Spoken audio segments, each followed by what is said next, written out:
Good morning friends, आप सभी का कलाम एकेडमी सीकर के डिजिटल स्टूडियो पर हार्दिक स्वागत है। हम बैक्टीरिया से संबंधित चर्चा कर रहे हैं और बैक्टीरिया के अंदर हमने देखा कि उसकी संरचना कैसी होती है, उसके अंदर श्वसन से संबंधित उनकी एक्सटर्नल जो संरचना होती है उसमें सेल वॉल किसकी बनी होती है, कोशिका झिल्ली किसकी बनी होती है, कोशिका द्रव्य में क्या क्या पाया जाता है, इनसे संबंधित चर्चा हमने कर ली थी।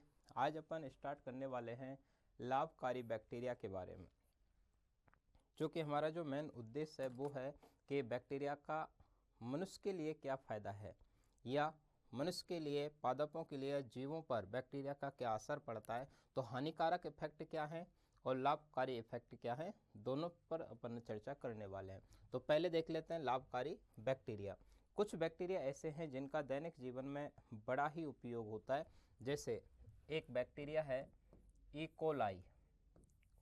इकोलाई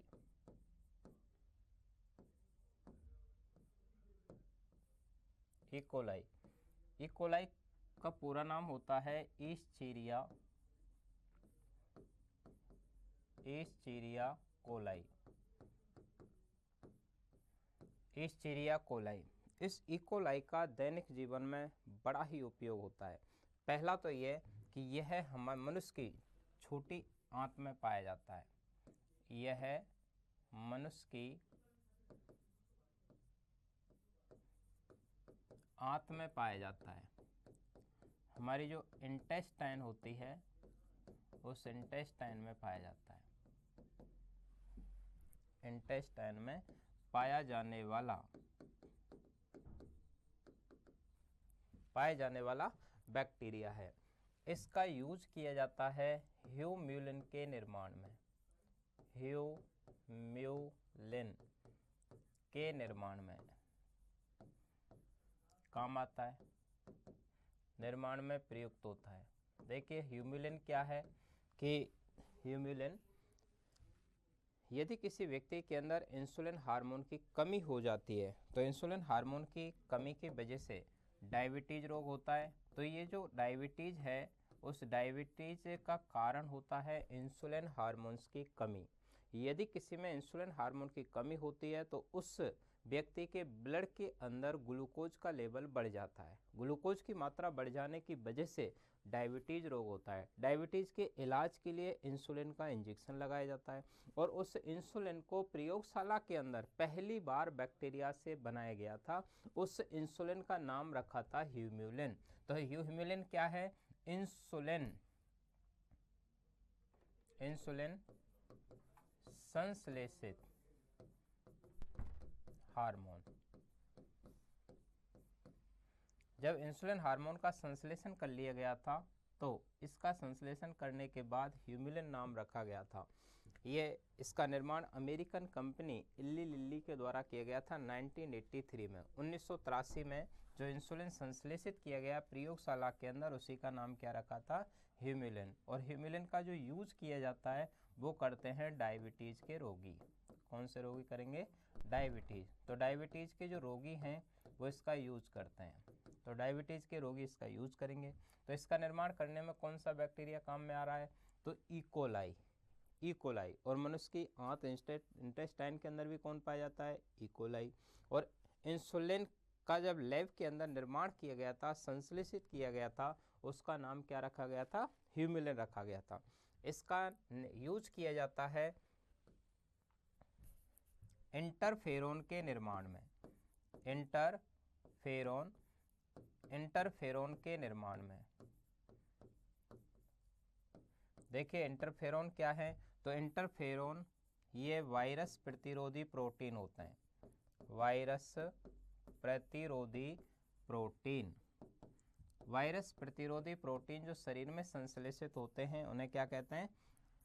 इंटरफेरोन कहते हैं। और इंटरफेरोन के निर्माण में किसका यूज किया जाता है? इकोलाई का। यानी कि ये वायरस से लड़ने की क्षमता उत्पन्न करते हैं शरीर के अंदर। तो इंटरफेरोन बड़ा इंपॉर्टेंट है और ये प्रश्न सीटेट के अंदर पूछा हुआ भी है कि वायरस प्रतिरोधी प्रोटीन क्या कहलाते हैं। तो वायरस प्रतिरोधी प्रोटीन को क्या कहते हैं? इंटरफेरोन के नाम से जाना जाता है। इसका यूज किया जाता है जेनेटिक इंजीनियरिंग में। जेनेटिक इंजीनियरिंग, जेनेटिक इंजीनियरिंग में इसका उपयोग करते हैं। तो जीन अभियांत्रिकी में भी इसका यूज़ किया जाता है। इसका यूज़ करते हैं विटामिन ई के संश्लेषण में, और विटामिन ई को बोलते हैं टोकोफेरोल। क्या कहा जाता है इसको? टोकोफेरोल के निर्माण में। तो विटामिन ई के निर्माण में भी यूज़ किया जाता है। इसका यूज़ करते हैं विटामिन के, विटामिन के को बोलते हैं फाइलोक्विनोन। क्या कहा जाता है दोस्तों? फाइलोक्विनोन। फाइलोक्विनोन के निर्माण में भी इसका यूज़ किया जाता है। तो बड़ा ही इम्पोर्टेंट है इकोलाई, और जो इकोलाई है ये विटामिन बी कॉम्प्लेक्स के निर्माण में भी इसका यूज़ किया जा रहा है, vitamin B complex.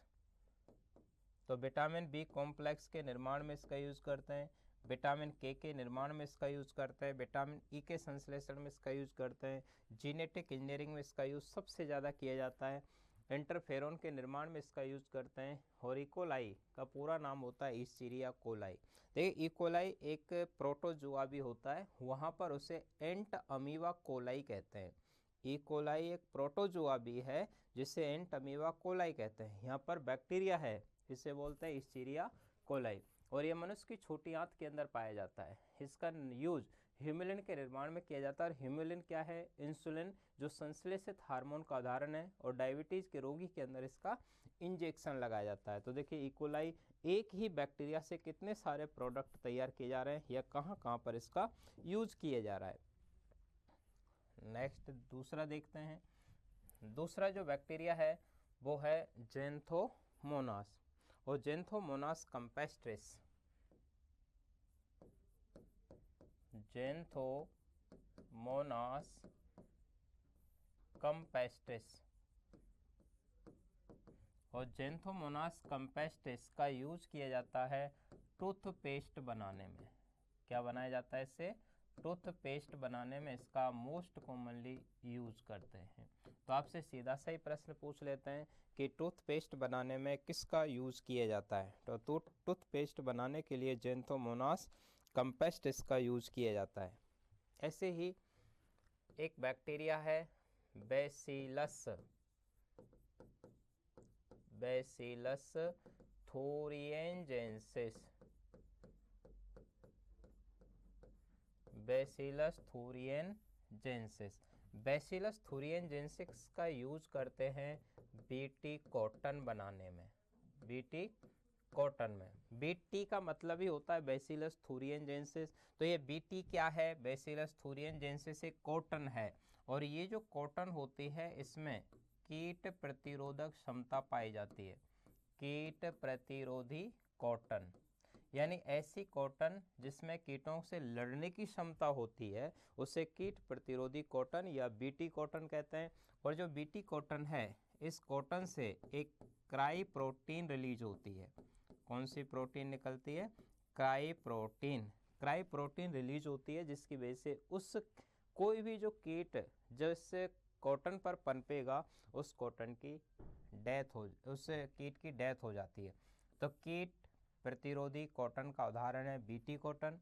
BT cotton से क्राई प्रोटीन रिलीज होती है। इस बीटी कॉटन को बनाने में बैसिलस थूरिएंजेंसिस नाम के, बैसिलस थूरिएंजेंसिस नाम के बैक्टीरिया का यूज किया जाता है। ऐसे ही एक है क्लोस्ट्रीडियम, क्लोस्ट्रीडियम एसिटोब्यूटाइलिकम,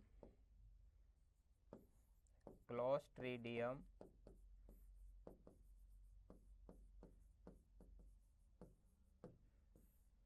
एसिटोब्यूटाइलिकम।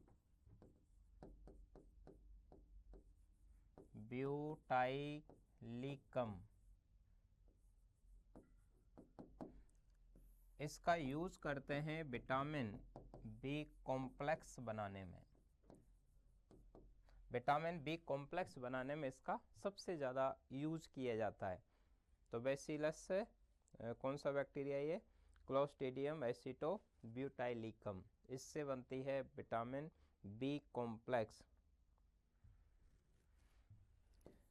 नेक्स्ट है एसिटोबैक्टर एसिटाई,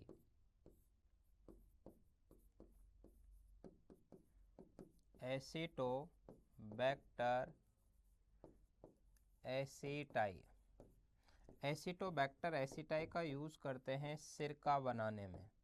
सिरका मतलब एसिटिक एसिड बनाने में इसका यूज किया जाता है। जो एसिटिक एसिड है उस एसिटिक एसिड के ही जलीय सॉल्यूशन को क्या कहा जाता है, सिरका कहते हैं। तो सिरका के बनाने में एक बैक्टीरिया प्रयुक्त होता है एसिटोबैक्टर एसिटाई।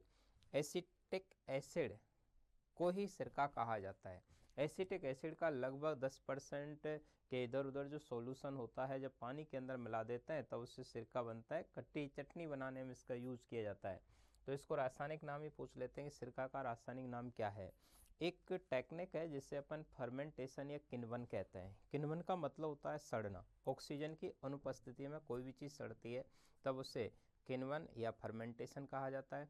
किण्वन की जो क्रिया होती है उस किण्वन की क्रिया में ऑक्सीजन की कोई ज़रूरत नहीं पड़ती। किण्वन की क्रिया में ऑक्सीजन की कोई ज़रूरत नहीं पड़ती, जिसमें कोई ना कोई सूक्ष्म जीव की वजह से उसमें अम्लीय अल्कोहल का उत्पादन किया जाता है। जैसे क्लोस्ट्रीडियम ब्यूटायरिकम है, तो ऐसे ही ब्यूटारिक एसिड बनाने में इसका यूज किया जाता है। एसिटोबैक्टर एसिटाई है या ईस्ट है, इससे एथिल अल्कोहल का उत्पादन किया जाता है।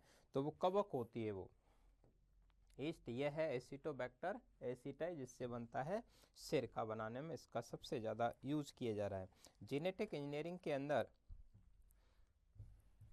एक है एग्रोबैक्टीरियम। कौन सा बैक्टीरियम है, एग्रोबैक्टीरियम ट्यूमीफेसियंस, एग्रोबैक्टीरियम ट्यूमीफेसियंस। और एग्रोबैक्टीरियम ट्यूमीफेसियंस से एक प्लाज्मिड तैयार करते हैं। इस प्लाज्मिड का नाम होता है टीआई प्लाज्मिड। और टीआई प्लाज्मिड का यूज करते हैं निफजीन के ट्रांसफर करने में। कौन सी जीन के ट्रांसफर में, निफजीन, नाइट्रोजन इंड्यूसिंग फैक्टर जिसे कहते हैं। या जो निफजीन होती है ये करती क्या है कि जो वायुमंडल की नाइट्रोजन होती है उस नाइट्रोजन को नाइट्रेट में बदल देती है। वायुमंडल की नाइट्रोजन नाइट्रेट में बदल देती है। तो वायुमंडल की नाइट्रोजन को नाइट्रेट में बदलने के लिए एक जीन जिम्मेदार होती है जिससे निफजीन कहते हैं। और निफजीन के ट्रांसफर में टीआई प्लाज्मिड काम आता है। और टीआई प्लाज्मिड का निर्माण किया जाता है एग्रोबैक्टीरियम ट्यूमीफेसियंस से। लास्ट बड़ा इंपॉर्टेंट सा क्वेश्चन है, पटवारी के पेपर में भी ये लास्ट बार देखा गया था कि टीआई प्लाज्मिड बनाने में कौन सा बैक्टीरिया यूज होता है। तो पटवारी में आया था टीआई प्लाज्मिड वाला। तो अपना आंसर हो जाएगा एग्रोबैक्टीरियम ट्यूमीफेसियंस। और ये कौन सी जीन बनाता है, निफजीन। और निफजीन क्या काम करती है, वायुमंडल की जो नाइट्रोजन है उसे नाइट्रेट में कन्वर्ट कर देती है जिसकी वजह से ज़मीन उपजाऊ होती है। तो इसका उद्देश्य है ज़मीन को उपजाऊ बनाना। तो ये नाइट्रोजन फिक्सेशन करने वाली जीन होती है। नेक्स्ट अपन देखते हैं कि दही और पनीर के अंदर, दही व पनीर बनाने में, दही व पनीर बनाने में लैक्टोबैसिलस लैक्टिस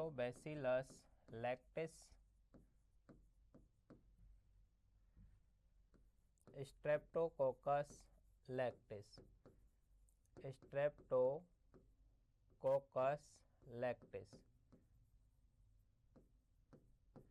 ये दोनों बैक्टीरियाओं का यूज किया जाता है। तो लैक्टोबैसिलस लैक्टिस और स्ट्रेप्टोकोकस लैक्टिस बैक्टीरिया का यूज करते हैं पनीर बनाने के लिए। ये जो प्रश्न है ये आपके रीट एग्जाम के अंदर पूछा हुआ भी है, पूछने का रीट लेवल 2 में पूछा था।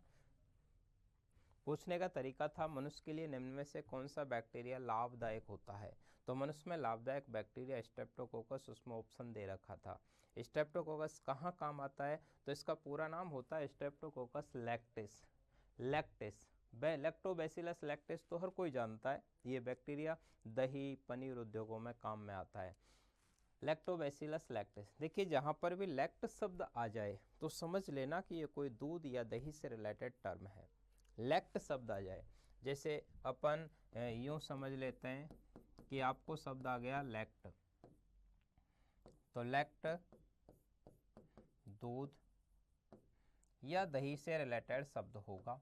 जैसे मैं बोलूं लैक्टोज शर्करा, तो लैक्टोज शुगर किस में पाई जाती है? दूध में पाई जाती है। लैक्टिक एसिड, लैक्टिक एसिड किस में पाया जाता है? दही के अंदर पाया जाता है। लैक्टोमीटर, लैक्टोमीटर क्या काम करेगा? दूध की शुद्धता को मापने वाला यंत्र होता है। ऐसे ही लैक्टोबैसिलस, तो लैक्टोबैसिलस किस में पाया जाए? लैक्टोबैसिलस, ये लैक्टोबैसिलस किस में मिलेगा? ये दही के अंदर पाए जाने वाला बैक्टीरिया है। तो देखिए दही के अंदर बैक्टीरिया लैक्टोबैसिलस होता है या लैक्टेस शब्द होगा। लैक्टोमीटर दूध की शुद्धता को मापता है। लैक्टिक एसिड दही में पाया जाता है। लैक्टोज शुगर दूध के मीठेपन के लिए जिम्मेदार होती है। और दूध का जो सफ़ेद रंग होता है, सफ़ेद रंग, ये सफ़ेद रंग के लिए जिम्मेदार होती है केसीन प्रोटीन। कौन सी होती है? केसीन प्रोटीन होती है, जिसकी वजह से दूध सफ़ेद रंग के सफ़ेद केसीन की वजह से होता है। तो देखिए यहाँ भी दही पनीर उद्योगों के अंदर भी इनका यूज करते हैं। ऐसे ही कुछ स्ट्रेप्टोकोकस की स्पेसीज हैं जिनके द्वारा विशेष प्रकार की एंटीबायोटिक तैयार की जाती हैं। जैसे स्ट्रेप्टोकोकस रीमोसम, स्ट्रेप्टोकोकस रीमोसम, स्ट्रेप्टोकोकस रीमोसम जो होती है उससे टेरामाइसिन एंटीबायोटिक तैयार की जाती है। कौन सी एंटीबायोटिक बनती है इससे? टेरामायोसिन एंटीबायोटिक। टेरामायोसिन किससे तैयार होती है? स्ट्रेप्टोकोकस रीमोसम से तैयार होती है। ऐसे ही दूसरी जो स्पेसीज है जिसे स्ट्रेप्टोकोकस टैक्सस कहते हैं, स्ट्रेप्टोकोकस टैक्सस, ये जो स्ट्रेप्टोकोकस टैक्सस है इससे उत्पादित होने वाली जो एंटीबायोटिक है उसे बोलते हैं टेट्रासाइक्लिन। टेट्रासाइक्लिन, ये टेट्रासाइक्लिन नाम की एंटीबायोटिक तैयार होती है।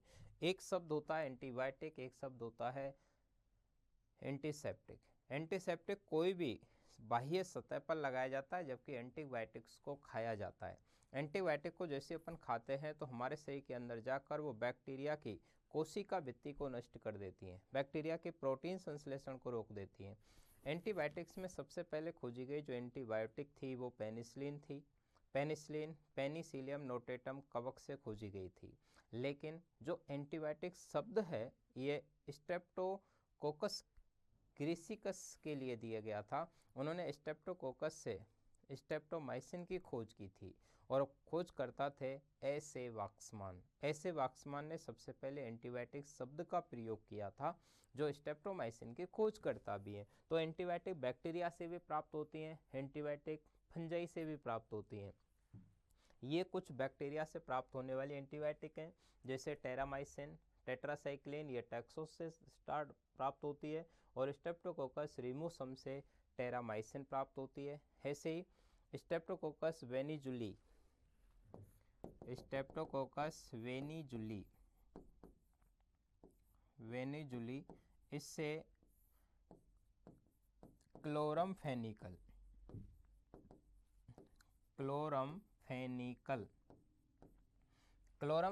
एंटीबायोटिक प्राप्त होती है। क्लोरमफेनिकल और टेट्रासाइक्लिन ये दोनों ही ब्रॉड स्पेक्ट्रम एंटीबायोटिक होती हैं। और ब्रॉड स्पेक्ट्रम का मतलब होता है जो वो हर बैक्टीरिया पर प्रभावी होती हैं, चाहे वो ग्राम पॉजिटिव हो, ग्राम नेगेटिव हो, चाहे वो बैसिलस टाइप का हो या विब्रियो टाइप का हो, हर बैक्टीरिया पर प्रभाव अपना दिखाती हैं। तो उन्हें बोलते हैं ब्रॉड स्पेक्ट्रम। कुछ एक बैक्टीरिया ऐसे हैं जिनकी वजह से रोग प्रतिरोधक पदार्थ प्राप्त होते हैं, जैसे एंथ्रेक्नोइड हो सकता है, एंथ्रेक्नोइड बेसिलाई, एंथ्रेक्नोइड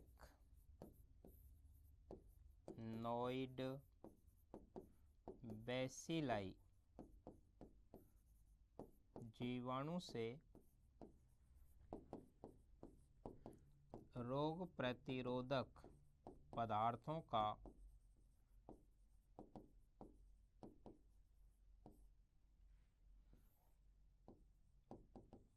उत्पादन किया जाता है। किससे करते हैं? एंथ्रेक्नोइड बेसिलाई नाम के बैक्टीरिया से विशेष प्रकार के ऐसे केमिकल्स तैयार किए जाते हैं जो इम्यूनिटी को बढ़ाते हैं, अर्थात विभिन्न प्रकार के जो डिजीज होते हैं उनसे लड़ने की क्षमता उत्पन्न करते हैं। ऐसे सारे के सारे पदार्थ किससे तैयार हो रहे हैं? एंथ्रेक्नोइड बेसिलाई से। तो ये तो है एंटीबायोटिक तो जिसमें आप याद रखेंगे स्ट्रेप्टोकोकस, रिमोसम, टैक्सोस, बेनिजुली, इनसे टेरामाइसिन, टेट्रासाइक्लिन, क्लोरमफेनिकल। और ये दही पनीर उद्योगों के अंदर लैक्टोबैसिलस लैक्टिस और स्ट्रेप्टोकोकस लैक्टिस का यूज करते हैं। ये बताया कि जब भी कोई दूध या दही से रिलेटेड शब्द होगा उसमें लैक्ट शब्द बोलता है, जैसे केसिन है, लैक्टोज है, लैक्टिक एसिड है, लैक्टोमीटर है, लैक्टोबैसिलस है, तो उसके अंदर लैक्ट शब्द जरूर बोलेगा। क्लियर बात? ये अपन ने देखा जेंथोमोनास कंपेस्टिस, ये किस में काम आता है? टूथपेस्ट बनाने में काम आता है। बेसिलस थूरिएंजेंसिस, ये बीटी कॉटन में काम आता है, कीट प्रतिरोधी कॉटन बनाने में इसका यूज करते हैं। इससे क्राई प्रोटीन रिलीज होती है। इसको आरपीएससी फर्स्ट ग्रेड के एग्जाम के अंदर भी पूछा गया था, फर्स्ट ग्रेड में भी पूछ लिया गया था कि बीटी कॉटन में बीटी का अर्थ क्या है, बीटी कॉटन में बीटी का अर्थ क्या है। एक है क्लॉस्ट्रीडियम एसिटोब्यूटाइलिकम, ये विटामिन बी कॉम्प्लेक्स बनता है। एसिटोबैक्टर एसिटाई, सिरका बनाने में यूज करते हैं। एग्रोबैक्टीरियम ट्यूमिफेसियंस, टीआई प्लाज्मिड बनाने में यूज करते हैं। और टीआई प्लाज्मिड का यूज किया जाता है निफ जीन के ट्रांसफर में, और निफ जीन का काम होता है वायुमंडल के नाइट्रोजन को नाइट्रेट में बदलना, जिसकी वजह से जमीन उपजाऊ बनती है। तो ये नाइट्रोजन फिक्सेशन की क्रिया में ये बैक्टीरिया काम आता है। कुछ बैक्टीरिया ऐसे हैं जो विटामिन बी कॉम्प्लेक्स बनाने में भी काम में लिए जाते हैं, जैसे कि प्रोपियोनिबैक्टीरियम,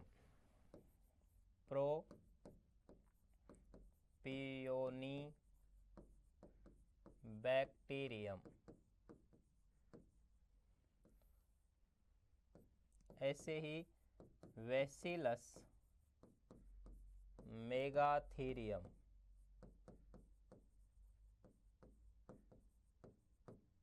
बेसिलस मेगाथीरियम और प्रोपियोनिबैक्टीरियम, इन दोनों का यूज करते हैं विटामिन B12 के निर्माण में, विटामिन B12 के निर्माण में काम आते हैं। और हम जानते हैं कि जो विटामिन B12 है इसका रासायनिक नाम होता है साइनोकोबालेमिन। क्या कहेंगे इसको?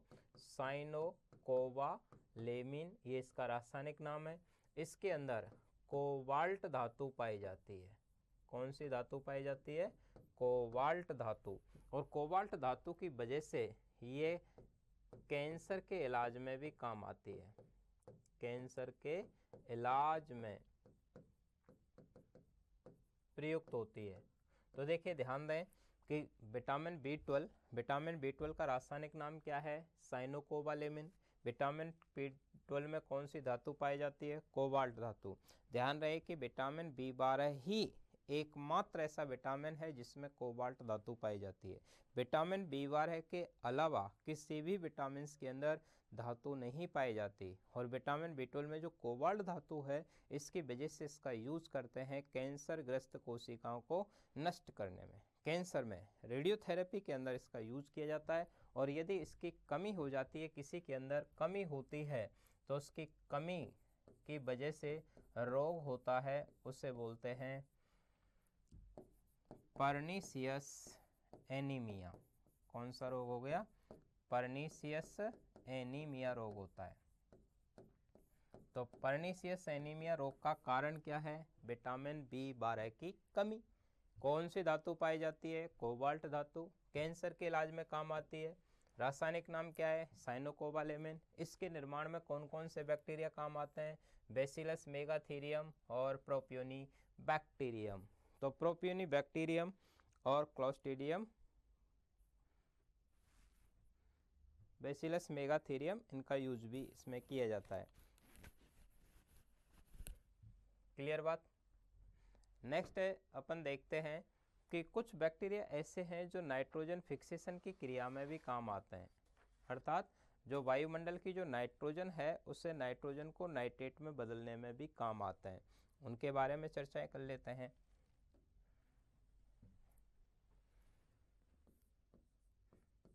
जैसे कुछ जीवाणु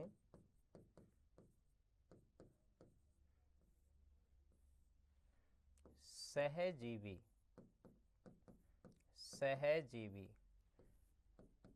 के रूप में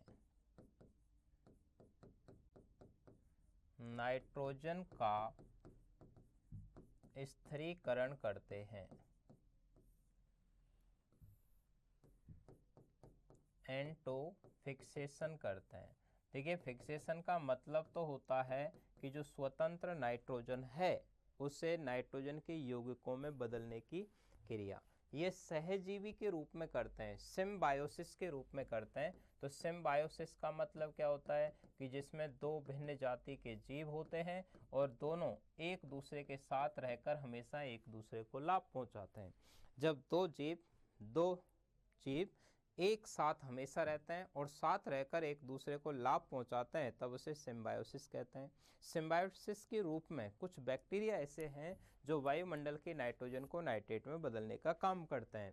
जैसे एग्जाम्पल देखें तो राइजोबियम, सबको याद रखना है कौन सा बैक्टीरिया है ये, राइजोबियम बैक्टीरिया। और राइजोबियम बैक्टीरिया कैसे बैक्टीरिया का उदाहरण है, सहजीवी का। किसके साथ सहजीवन दर्शाता है, तो ये दाल वाले पादपों के साथ, तो ये लेग्यूम बीजों के साथ मिलेगा, दाल वाले पादपों के अंदर मिलेगा, उनकी जड़ों के अंदर पाया जाता है। ऐसे ही एजोस्पाइरिलम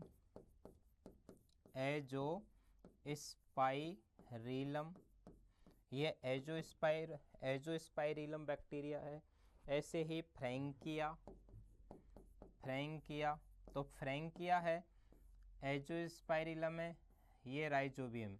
ये सिम्बायोसिस के उदाहरण होते हैं। ये सहजीवी के रूप में वायुमंडल के नाइट्रोजन को नाइट्रेट में बदलने का काम करते हैं। कुछ बैक्टीरिया होते हैं स्वतंत्र जीवी या असहजीवी नाइट्रोजन स्थिरीकारी बैक्टीरिया होते हैं।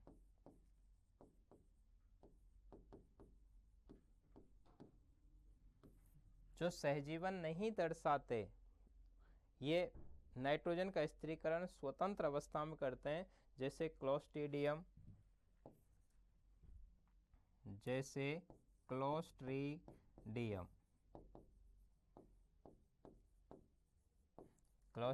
है, या एजोटोबैक्टर है, ये एजोटोबैक्टर। तो एजोटोबैक्टर, क्लोस्ट्रीडियम ये स्वतंत्र जीवी होते हैं। ये मुक्त अवस्था में नाइट्रोजन स्थिरीकरण करते हैं। इनका काम भी होता है वायुमंडल की नाइट्रोजन को नाइट्रेट में बदलना।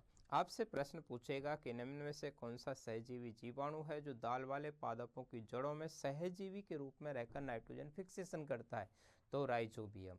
स्वतंत्र जीवी बैक्टीरिया कौन सा है जो नाइट्रोजन फिक्सेशन दर्शाता है, और आपको ऑप्शन दे दिया जाए, राइजोबियम है, फ्रैंकिया है, एजोस्पाइरिलम है, क्लोस्ट्रीडियम है। तो क्लोस्ट्रीडियम करता है, ये स्वतंत्र जीवी का उदाहरण है। एजोटोबैक्टर ये स्वतंत्र जीवी का उदाहरण होता है। और ये तीनों बैक्टीरिया हमेशा किस में मिलेंगे, ये सहजीवी के रूप में। ये जो फ्रैंकिया वाला है ये सेकंड ग्रेड के एग्जाम के अंदर, आरपीएससी सेकंड ग्रेड के एग्जाम के अंदर भी पूछा था। फ्रैंकिया को सहजीवी जीवाणु का उदाहरण कौन सा है। कुछ बैक्टीरिया ऐसे होते हैं जो वायुमंडल के अंदर उपस्थित जो नाइट्रोजन है उसे जब नाइट्रेट में कन्वर्ट करते हैं तो उसमें दो प्रोसेस यूज करते हैं।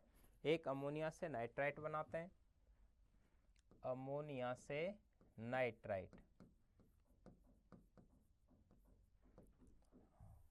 अमोनिया से पहले क्या बनाएंगे, नाइट्राइट, और नाइट्राइट से फिर क्या बनाएंगे, नाइट्रेट का निर्माण करते हैं। इस क्रिया को बोलते हैं नाइट्रीकरण। क्या कहेंगे इसको, नाइट्रीकरण कहते हैं, जिसमें दो बैक्टीरिया का रोल होता है। एक है नाइट्रोसोमोनास, नाइट्रोसोमोनास, एक है नाइट्रोबैक्टर, नाइट्रोबैक्टर,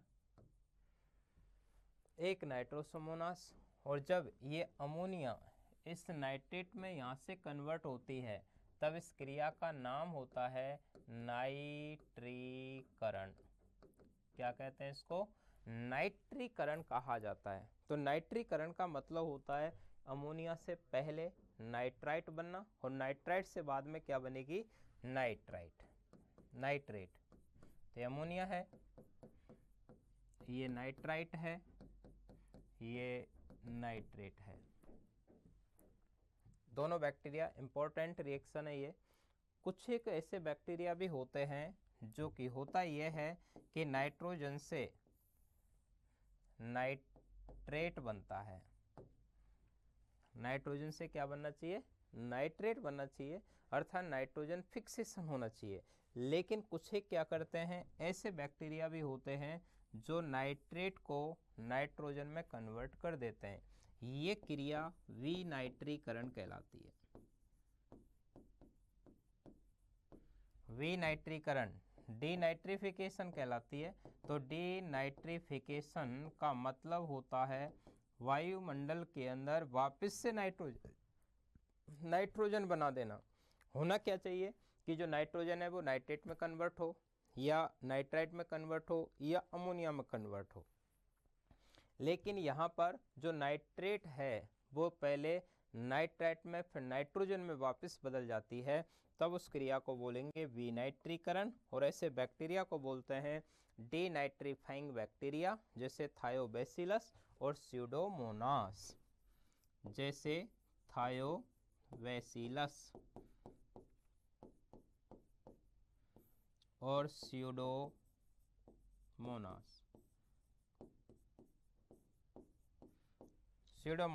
स्यूडोमोनास डीनाइट्रिफिकेंस और थायोबैसिलस डीनाइट्रिफिकेंस, इनका काम होता है नाइट्रेट से वापस नाइट्रोजन में बदलना। यदि नाइट्रोजन से नाइट्रेट में बदलता है तब इस क्रिया को क्या कहा जाता है? Nitrogen fixation. Nitrogen fixation, nitrogen स्थिरीकरण की क्रिया कहते हैं। तो नाइट्रोजन स्थिरीकरण की क्रिया करते हैं, उन्हें नाइट्रीफाइंग बैक्टीरिया कहा जाता है। लेकिन नाइट्रेट को वापस नाइट्राइट में और नाइट्राइट से वापस नाइट्रोजन में कन्वर्ट करते हैं, उन्हें डीनाइट्रीफाइंग बैक्टीरिया कहते हैं, थायोबैसिलस स्यूडोमोनास। एक क्वेश्चन यहाँ से पक्का आने की संभावना होता है, बड़ा इंपॉर्टेंट है और थोड़ा अटपटा भी है, क्योंकि बैक्टीरिया में थोड़ी सी भी इधर उधर हो जाए तो गलत हो जाता है। कि ये समझ में नहीं आता कि स्वतंत्र जीवी बैक्टीरिया कौन से हैं। तो आपने स्वतंत्र जीवी नाइट्रोजन फिक्सेशन करने वाले क्लोस्ट्रीडियम लिखा, एजोटोबैक्टर लिखा। सहजीवी के रूप में राइजोबियम, एजोस्पाइरिलम और एक फ्रैंकिया लिखा था। एक लिखा था कि अमोनिया को नाइट्राइट में नाइट्रोसोमोनास और नाइट्राइट को नाइट्रेट में बदलता है, नाइट्रोबैक्टर। इस क्रिया का नाम था नाइट्रीकरण। और विनाइट्रीकरण का मतलब नाइट्रेट से वापस नाइट्रोजन में कन्वर्ट करने वाली क्रिया। जिस क्रिया में भाग लेने वाले जो बैक्टीरिया होते हैं उन्हें डीनाइट्रीफाइंग बैक्टीरिया के नाम से जाना जाता है। डीनाइट्रीफाइंग बैक्टीरिया, क्लियर बात? तो ये अपन ने कुछ नाइट्रोजन फिक्सेशन करने वाले बैक्टीरिया के बारे में भी देखा। कुछ एक बैक्टीरिया ऐसे होते हैं जो हानिकारक होते हैं। कैसे होते हैं ये? हानिकारक। अभी तक हम देख रहे थे लाभदायक बैक्टीरिया, तो हानिकारक बैक्टीरिया।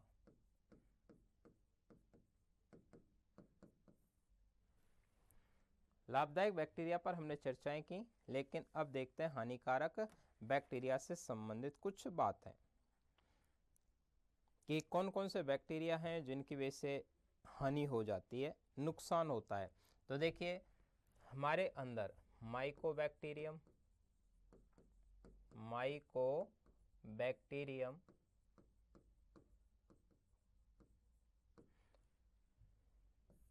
माइकोबैक्टीरियम की दो स्पेसीज होती हैं। माइकोबैक्टीरियम एक है ट्यूबरक्यूलोसिस।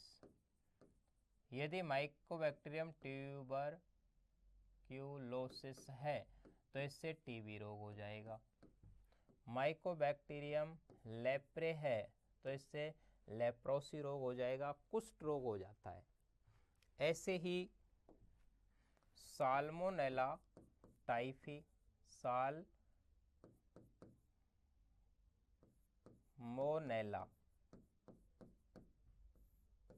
टाइफी भी हो सकता है और पैराटाइफी भी हो सकता है। साल्मोनेला टाइफी और पैराटाइफी या Vibrio cholerae,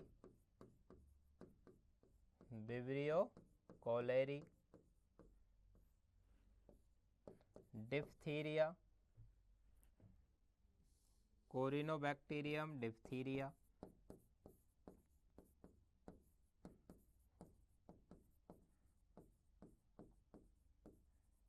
कोरिनोबैक्टीरियम diphtheriae, Corynebacterium diphtheriae, pneumococcal pneumoniae,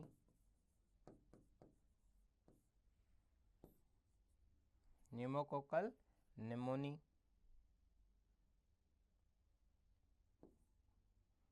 Yersinia pestis,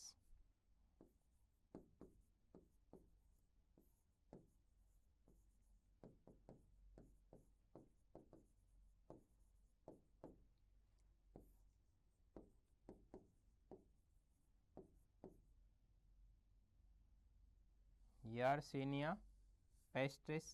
तो ये कुछ ऐसे इंपॉर्टेंट से हैं जिसमें से आपको ज़रूर याद रखने हैं।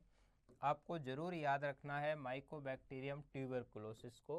ट्यूबरकुलोसिस की वजह से टीबी रोग होता है, लेप्रोसी की वजह से कुष्ठ रोग, लेप्रे की वजह से लेप्रोसी कुष्ठ रोग होता है, टाइफी की वजह से टाइफाइड रोग होता है जिसे मोती जरा कहते हैं। इनको अपन डिटेल में रोग चैप्टर पढ़ेंगे तो रोग के अंदर इनको डिटेल में देखेंगे क्या है। अभी अपन बैक्टीरिया के नाम पढ़ रहे हैं। विब्रियो कोलेरी की वजह से हैजा होता है, क्या हो जाएगा, हैजा। डिप्थीरिया की वजह से डिप्थीरी या डिप्थीरिया रोग होता है, डिप्थीरिया जिसे दम घोंटू रोग भी कहते हैं। इसकी वजह से निमोनी रोग होता है। कौन सा रोग होगा, निमोनिया रोग होता है, यानी फेफड़ों से रिलेटेड डिजीज होता है। तो बाकी बहुत सारे बैक्टीरिया हैं जिनके बारे में अपन चर्चा करने वाले हैं। बैक्टीरिया में ज़्यादातर आपको ट्यूबरकुलोसिस से रिलेटेड या हैजा से रिलेटेड या टाइफाइड, तीन से रिलेटेड कोई ना कोई रोग आने की संभावना होती है। या यूँ पूछ लेते हैं कि कौन सा बैक्टीरिया है जिसकी वजह से भोजन विषाक्तता होती है। तो भोजन विषाक्तता का काम होता है क्लोस्ट्रीडियम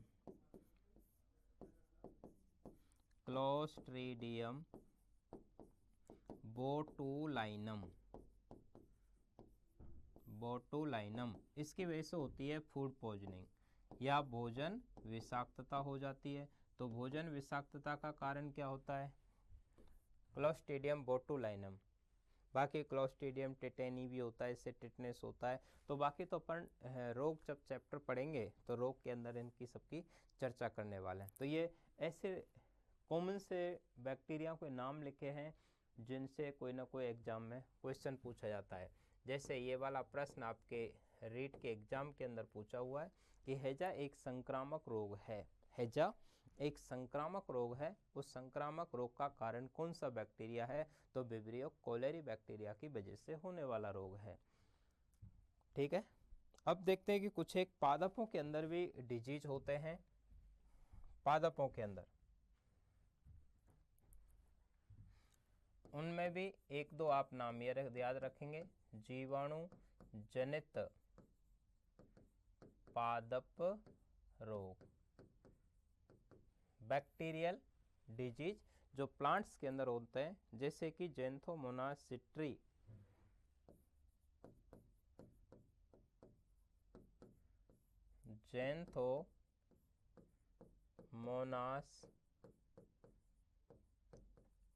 सिट्राई। तो ज़ैंथोमोनास सिट्राई की वजह से नींबू के अंदर सिट्रस रोग होता है। इससे क्या हो जाएगा, नींबू में सिट्रस कैंकर रोग, नींबू के अंदर सिट्रस कैंकर रोग हो जाता है। ऐसे ही इरविनिया एमाइलोविरा, इरविनिया एमाइलोविरा, इरविनिया एमाइलोविरा की वजह से सेब नाशपाती में अंगमारी रोग होता है। सेब के अंदर, नाशपाती के अंदर अंगमारी रोग, जो ऑर्गन्स होते हैं, इंटरनल पार्ट होते हैं, वो सड़ने लग जाते हैं। ऐसे ही इरविनिया एराइडी, इरविनिया एराइडी की वजह से मूली, टमाटर, गोभी के अंदर गलन रोग, मूली है, टमाटर है, गोभी है में गलन रोग, गलन रोग, रोटन डिजीज हो जाता है, गलन रोग होने लग जाते हैं, यानी कि ये जो पार्ट हैं इनके सड़ने लग जाते हैं। स्यूडोमोनास की वजह से, स्यूडोमोनास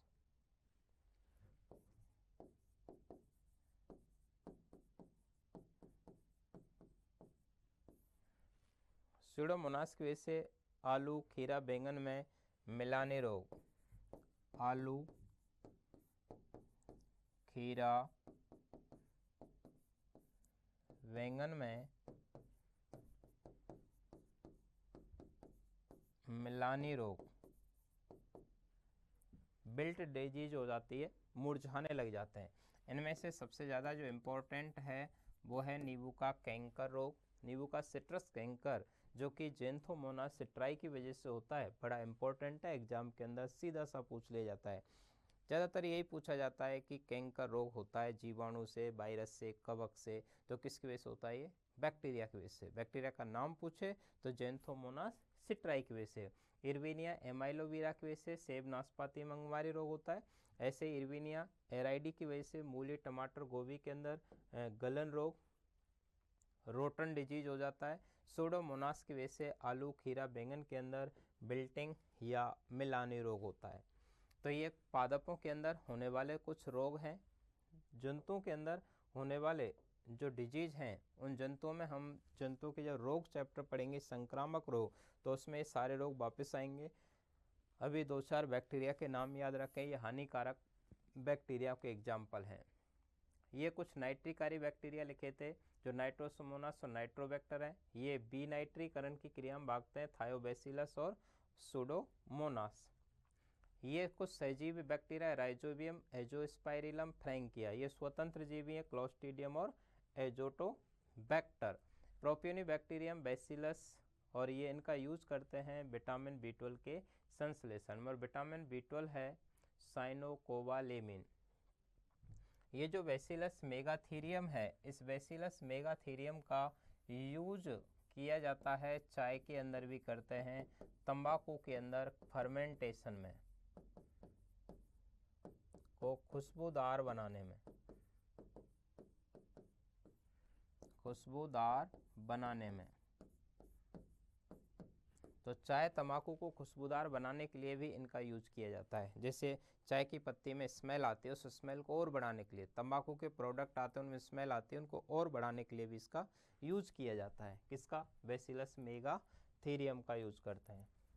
ये लिखे थे थायोबैसिलस थुरिनजेंसिस, ये बीटी कॉटन के अंदर काम आता है। टूथपेस्ट में जेंथोमोनास कंपेस्ट इसका यूज किया जाता है। तो हमने ये बैक्टीरिया हार्मफुल कौन से हैं, बेनिफिशियल कौन से हैं, लाभकारी, अलाभकारी, दोनों बैक्टीरियाओं पर चर्चा की। यहाँ से आगे की बातें फिर नेक्स्ट क्लास में करेंगे। थैंक्स टू ऑल, मिलते हैं नेक्स्ट क्लास में।